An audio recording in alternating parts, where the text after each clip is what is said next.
add 2m cubed minus 4m squared n minus 5n squared plus 8m cubed minus 3mn squared plus 6n squared. To add these two polynomials, we can rewrite it eliminating the parentheses as 2m cubed minus 4m squared n minus 5n squared plus 8m cubed minus 3mn squared plus 6n squared. Now we look to combine like terms.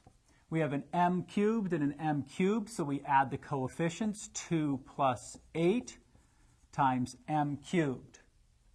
We have m squared n, and it's the only one here, so minus 4m squared n.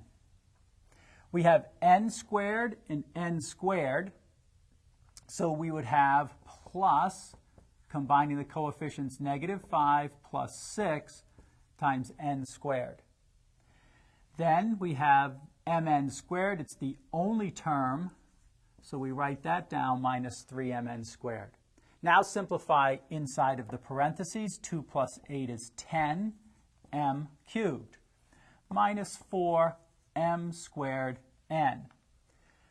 Negative 5 plus 6 is positive 1, so we don't need to write the 1. We just write plus n squared minus 3mn squared.